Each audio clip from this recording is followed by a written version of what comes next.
for the JCPA lectures, at least the series I'm responsible for, a very unusual hour. But still, you have not failed us.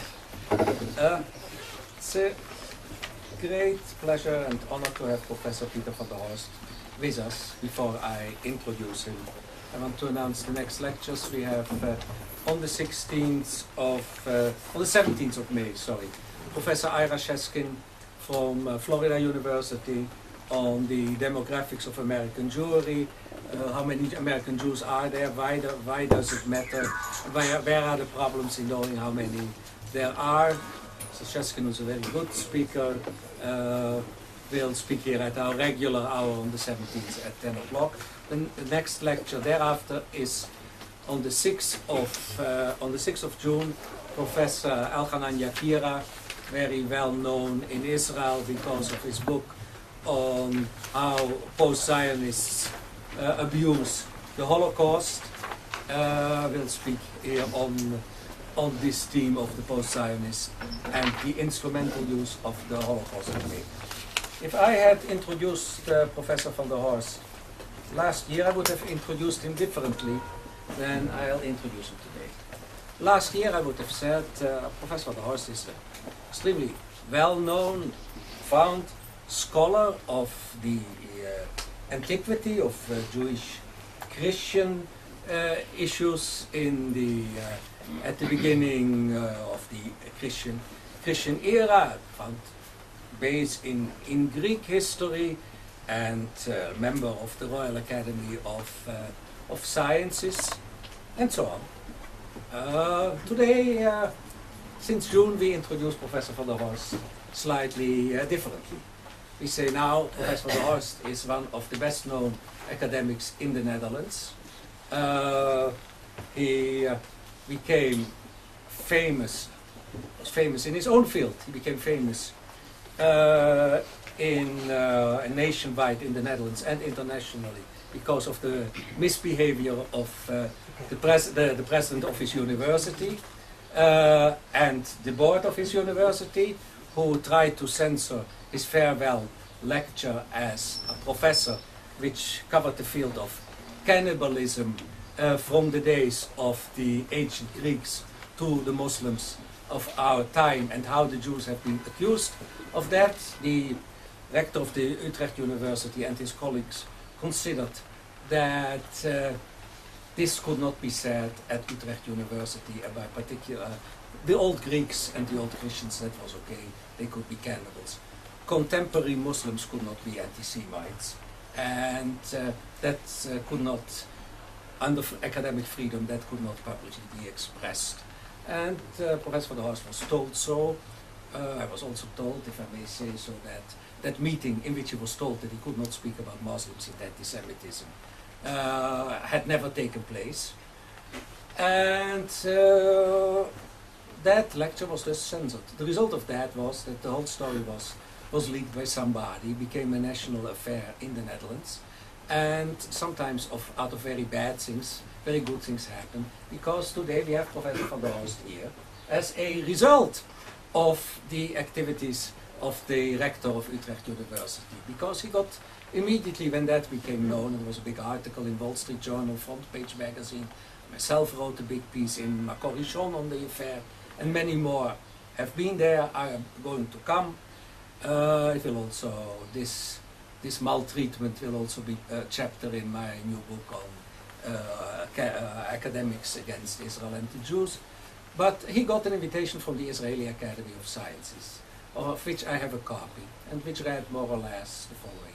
Dear Professor van der Horst, we would like you to come to lecture in Israel as a guest of the Academy at the time you want to, on the subject you want to, and we want you to know that there is academic freedom in Israel.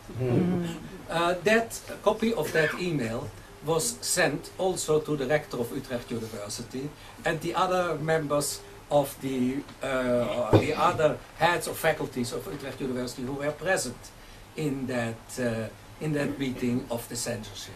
So sometimes out of very bad things, very good things happened, and we are extremely glad that on this occasion, on this trip, which is sponsored both by the Israeli Academy of Sciences, of whom we have Bob Lapidot here, and which is sponsored together with the Royal Academy of Sciences in the Netherlands, that we could use this occasion to have Professor van der Horst speak here before he speaks tonight at 6:30 at the Academy of Sciences, where he will give the lecture which he did not give in its entirety in the Netherlands. And he'll give that lecture in a free country, which is Israel. So Pete, it's a pleasure having you and to hear you on how all this anti-Semitism, which so much occupies us, and which we have so many lectures on contemporary affairs, how did it start? Which were the first actors?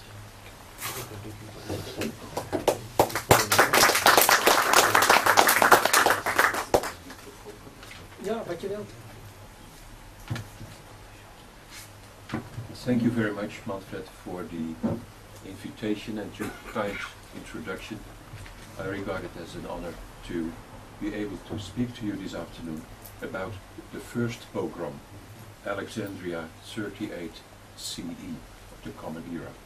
Pogrom is originally a Russian word meaning destruction, but by the time it was taken up by other languages, it had acquired the meaning of organized and officially tolerated looting of and massacre of Jews, a phenomenon that could be witnessed at a regular basis in post-medieval Russia and that reached its apex in the 30s and 40s of the last century. The first such organized anti-Jewish uprising, accompanied by looting and massacre we know of, took place in Alexandria in the year 38 of the first century of the Common Era. With first, I mean the first documented pogrom, for we do not know of earlier ones. Of course, we do have the biblical story of the planned pogrom in the Persian Empire in the book of Esther. But in this case, we probably are in the realm of fiction, although it should be said that the author of this story does convey a strong sense of being in real peril of one's life due to threats on the part of hostile non-Jews. But it is only with the pogrom in Alexandria in the year 38 that we are on historical ground for the first time. But how solid is this historical ground? What are the sources at our disposal? Here the problems begin immediately. The only source we have is a work commonly called In Flaccum, against Flaccus, about whom more later, written by the Jewish philosopher Philo of Alexandria, who lived from about 25 BCE to 50 CE. This means he was not only a contemporary, but he was also a witness of the events. And at first sight that inspires confidence, but closer analysis of his book tends to undermine that confidence. I will come back to that. First, we must note that no one else makes mention of these dramatic events. Apart from Philo's somewhat later contemporary, the Jewish historian Josephus, who tells us in the 90s of the same century that during the reign of the Emperor Gaius, better known as Caligula, I quote, after there had been civil strife between the Jewish and Greek inhabitants of Alexandria, end quote, both factions sent delegates to the emperor in Rome. That's all. No further information whatever. Yet it is helpful. The casual way of mentioning the events tells us that on the one hand, Josephus either had little information about the uprising or did not find it worthwhile to waste any more words on it, but on the other hand, he does make clear that what had happened was important enough to justify the sending of embassies to Rome, to the emperor, by both parties, a fact that is amply confirmed elsewhere because Philo himself wrote a complete book about it, the Legatio ad Gaium, because he himself had been the leader of the Jewish delegation. So Josephus does confirm the historicity of the event, but the relative neglect of it by him, only 11 words as again in Josephus as against more than 11,000 in Philo, makes us wonder whether the large scale of the pogrom, as suggested by Philo, may perhaps have been somewhat exaggerated by him. Another problem is the genre of Philo's work. It is not just a piece of historiography. The best way to demonstrate that is to quote the final sentence of the work. It ends as follows, I quote, "Thus Flaccus," that is the main culprit, "thus Flaccus became an indubitable proof that the Jewish people had not been deprived of the help of God." End quote. So Philo has a theological message which usually does not contribute to the objectivity of history writing. But let us first, before entering into a discussion of what he says, present a short summary of the contents of Philo's in Flaccum. Flaccus was appointed Roman governor of Egypt and Alexandria by the Emperor Tiberius in the year 32 CE. In the first 5 years he showed exemplary ability in handling his responsibilities. That began to change, however, when Tiberius was succeeded on the throne by the Emperor Caligula in the year 37. That marked the onset of Flaccus' degeneration, says Philo. He first became depressed and anxious because he had supported the rival candidate for this succession, and he had also played an active role in the prosecution of Caligula's mother. At this juncture, the leaders of the anti-Jewish Greeks in Alexandria advised him to win the emperor's favor by giving them his support in their planned action against the Jews of the city. They knew that Caligula hated the Jews. Bit by bit, Flaccus began to hurt the Jews by various measures, and the climax came when Herod Agrippa, the grandson of Herod the Great, visited Alexandria on his way from Rome to his new kingdom in Palestine that he had just received from his friend Caligula. It was the early summer of 38. He was enthusiastically welcomed by the Jews of Alexandria, but the Greeks reacted furiously and staged a mock ceremony, bringing a local lunatic into the gymnasium and greeting him with royal honors. Instead of punishing the instigators of this insult to a friend of the emperor, Flaccus turned a blind eye. This encouraged the Greeks to go on and erect statues of the emperor in synagogues. That was followed by the issuing of a decree by Flaccus to the effect that Jews were from now on to be regarded as foreigners and aliens in the city. This opened the floodgates to massive plundering of Jewish houses and shops and rounding up the Jews in one quarter of the city where already a great number of Jews lived, so that an overcrowded ghetto was created where the Jews had to live under terrible circumstances. Synagogues and houses were sacked and set on fire, and then followed a long series of events of unchecked savagery by the Greeks. When they caught Jews who strayed outside the ghetto in search for help, Jews were set upon by the mobs who patrolled the edge of the ghetto in search of victims. They beat them up, or burned them to death, or bound them together and dragged them through the market square, kicking them and trampling on them until their bodies were mutilated beyond recognition. At the end of August, on Caligula's birthday, a large group of Jews were arrested, marched through the streets to the theater, where they were beaten and forced to eat pork. If they refused, they were finished off by way of birthday present for the emperor. Many also died of diseases that broke out because of the atrocious conditions in the ghetto.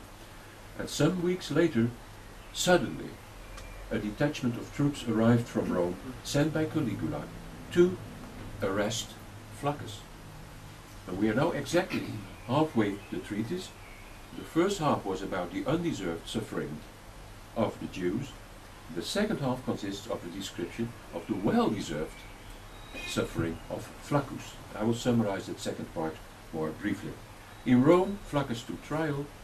Philo does not tell us what he was charged with, but we are told that the men who were mentioned earlier as leaders of the faction which had urged him to secure his position by persecuting the Jews now appeared as his accusers. Flaccus was condemned and sentenced for deportation to the miserable island of Andros in the Aegean Sea, And we are then given an account of his journey to Andros, his plight after his arrival, interspersed with interior monologues, yes, even prayers by Flaccus, in which he acknowledges that his punishment by God is just. In Rome, Caligula comes to the conclusion that the fate of Flaccus is too mild in punishment, and he orders him to be executed. Soldiers land on the island and chase Flaccus, who immediately realizes what is going to happen to him. He fights back, with the only result that, I quote, his body received the same number of wounds as that of the Jews who had been unlawfully murdered by him. End quote. And then follows the final sentence that I already quoted. Thus Flaccus became an indubitable proof that the Jewish people had not been deprived of the help of God.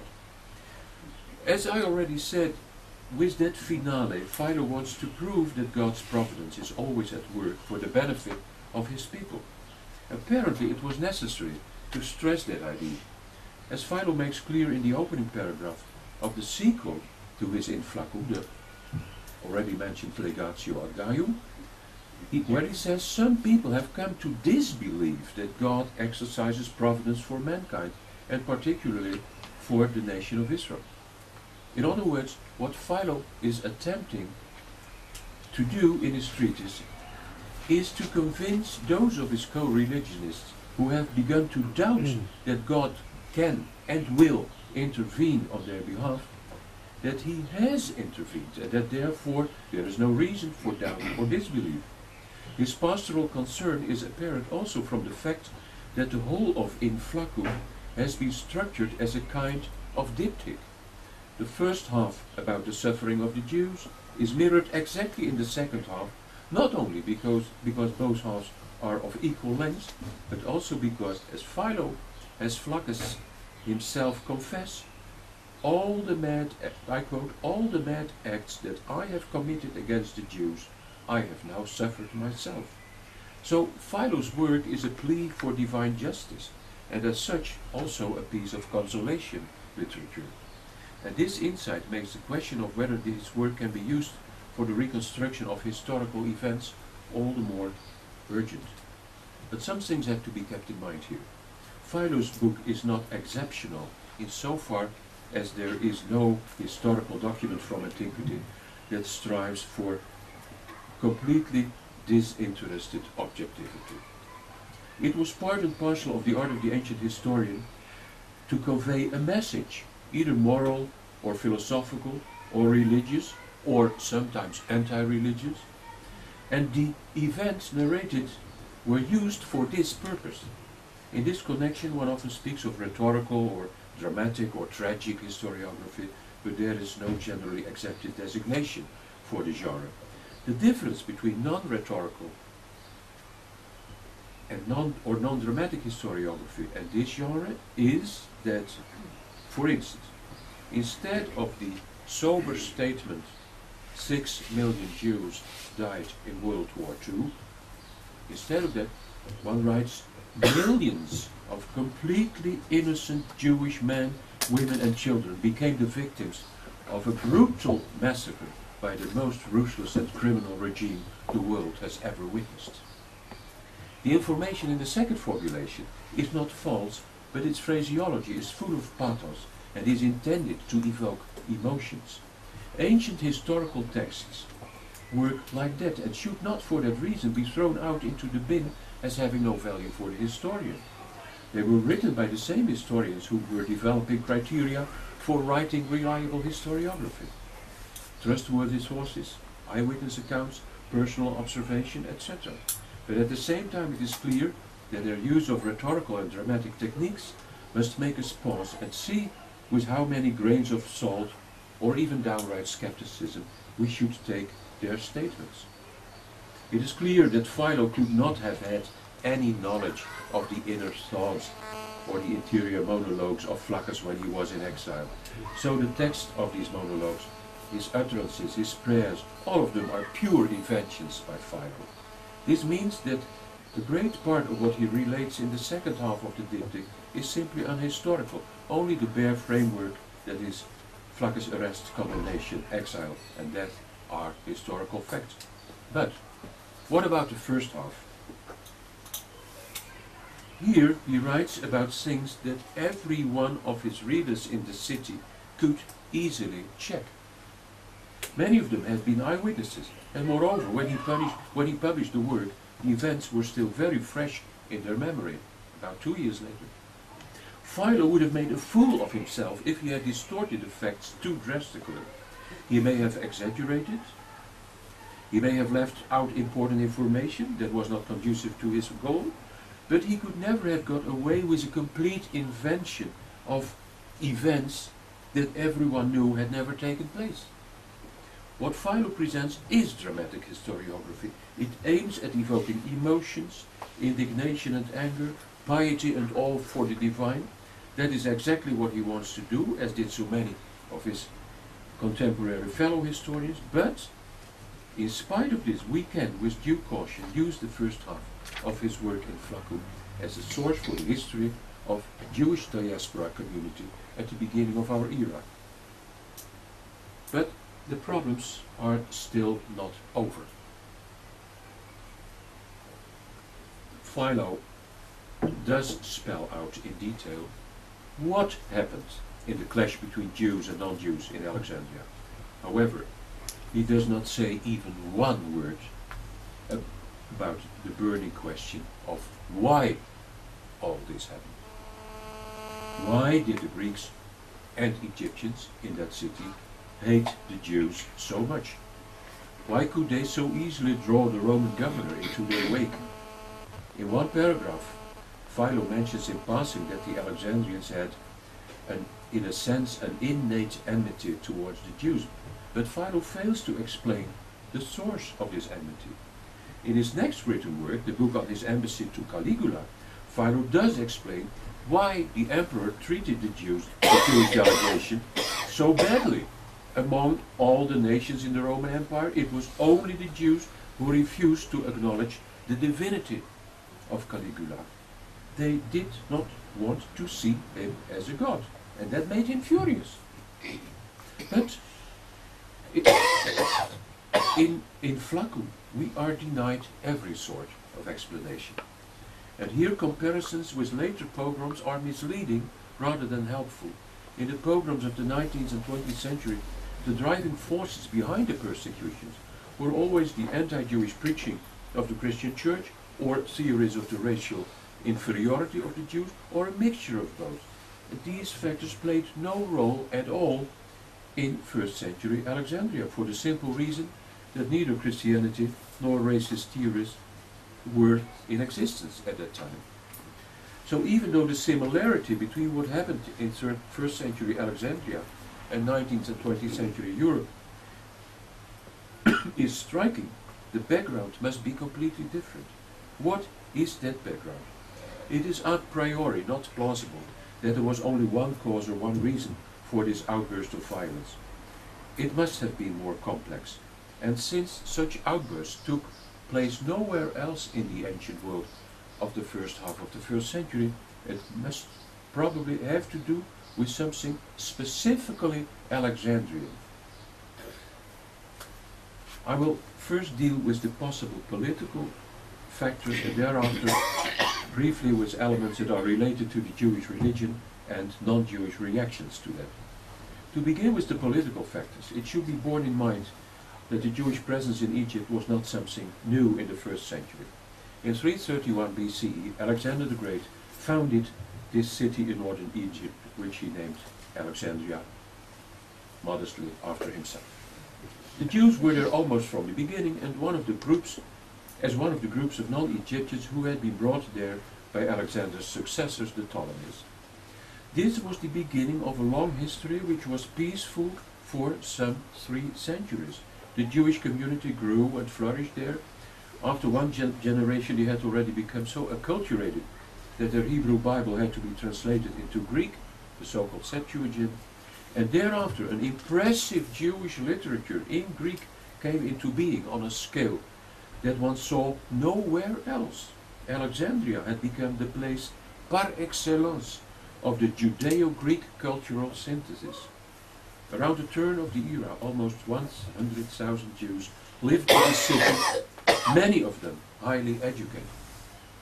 This peaceful situation began to change, however, when the Romans took power over Egypt by the end of the 1st century BCE.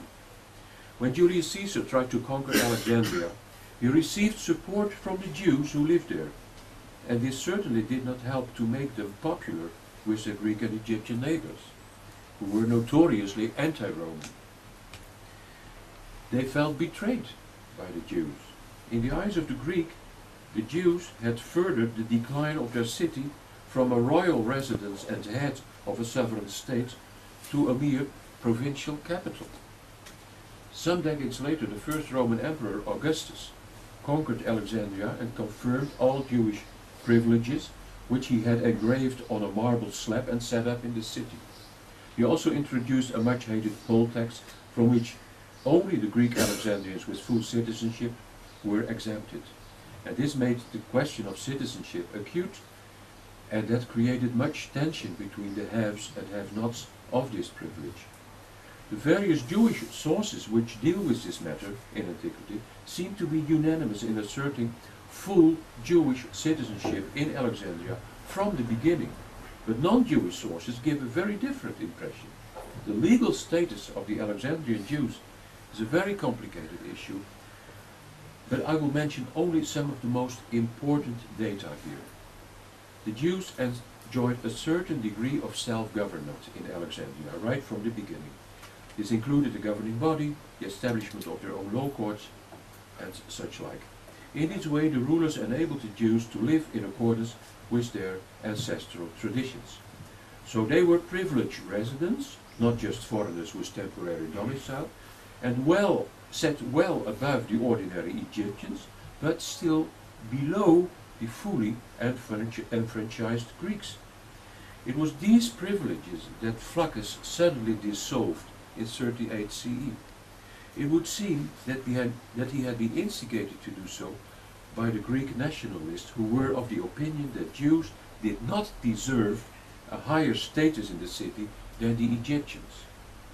One of the reasons for this instigation may have been that at the peak of the Jewish social pyramid were a minority of families who had attained citizen status and therefore equal rights with the Greeks.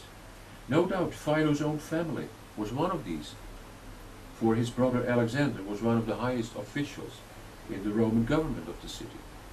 The status of full citizen was usually acquired by inheritance, but this privilege could also be granted by emperors or by the citizen body. The Greeks felt that in their city only they, and not the Jews, were entitled to this desired status, and there is reason to believe that the Greek delegation that went to Caligula after the events of 38 challenged the privilege of Alexandrian Jewish citizens, in line with the long-standing uneasiness in Alexandria about the infiltration of unworthy individuals into the citizen body. In a telling papyrus from about 20 BCE, an Alexandrian official expresses the wish of his Greek fellow citizens, I now quote literally, to take care that the pure citizen body of Alexandria is not corrupted by men who are uncultured and uneducated. Jews are not mentioned explicitly here, but there can be little doubt that they were in mind of the writer. The document makes clear that non-Greeks tried to be enrolled as citizens because this was the only way to avoid the heavy tax that the Romans levied. But since we never hear of Egyptians trying to do so, or of other ethnic groups there, it most probably is the Jews that the Greeks tried to keep outside their prestigious body politic. When the leader of the Greek delegation in Rome complains to Caligula, why is it that if they are citizens they do not worship the same gods as the other Alexandrians? That makes clear that first, there were Jewish citizens of Alexandria, second, that these had not abandoned their traditional Jewish faith, and third, that for that very reason they were hated by the Greeks, because citizenship involved participation in religious activities, in civic cults, and this was forbidden to the Jews as being idolaters. Whatever exemptions or compromises were worked out here were clearly resented by Alexandrians who denied that one could uphold Judean ethnic customs while also enjoying the status of Alexandrian citizenship. So the crisis of 38 concerned both the immediate loss of Jewish communal privileges in Alexandria and the long-standing dispute about Jews entering the citizen class. In the year 41, Caligula's successor, the Emperor Claudius, writes a letter to the Alexandrians in order to settle the matter. He urges the Alexandrians to show more tolerance towards the Jews, and he upholds the social and ancestral rights of the Jewish community. His language is firm. He says, unless you stop this destructive and obstinate mutual enmity, I shall be forced to show you what a benevolent ruler can do when he is turned to righteous indignation. But at the same time, he states in that letter that Jews cannot claim citizenship in Alexandria, a city that is not their own, he says. So the Jewish ancestral customs and probably also their limited autonomy were restored to them, but the door to citizenship was slammed firmly in the faces of the few who had achieved this status. But why were the Greeks so opposed to what they call contamination of their body politic by the Jews? From where did this hatred come? In Alexandria, where anti-Jewish slander, as Philo says, was nurtured and taught to everyone. Although it is undeniable that in Greek and Roman sources from the 3rd century BCE to the 1st century CE we encounter a remarkable degree of sympathy for Judaism on the part of several pagan writers, it is also undeniable that in the entire period other pagan writers demonstrate a strong animosity towards the Jews. For lack of a better term, I will call it anti-Semitism in spite of its anachronism. Let me begin by giving you a striking example of the phenomenon. Some 70 years after the pogrom, in the first decade of the 2nd century CE, the famous Roman historian Tacitus writes the following about the Jewish people. I quote, "Many writers agree that once a disease which horribly disfigured the body broke out over all of Egypt. The king, seeking a remedy, consulted the oracle of the god Hammon, and he was bidden to purify this realm and to convey into a foreign land those people, that is the Jews, that were detested by the gods. The people who had been collected after diligent search found themselves left in the desert and sat for the most part in great grief, till one of the exiles, Moses by name, warned them not to look for any relief from God or man, forsaken as they were of both, but to trust themselves, taking for their leader that man who first helped them to be relieved of their present misery. They agreed, and in ignorance they began to advance at random. But nothing distressed them more than the scarcity of water, and they had sunk already to perish in all directions over the plain, when a herd of wild asses was seen to move to a rock shaded by trees. Moses followed the animals, and guided by the appearance of a grassy spot, discovered a spring of water. This furnished relief, and after a continuous journey for 6 days, on the 7th day they possessed themselves of a country from which they expelled the inhabitants, and in which they founded a city and a temple. Moses, wishing to secure for the future his authority, gave them a novel form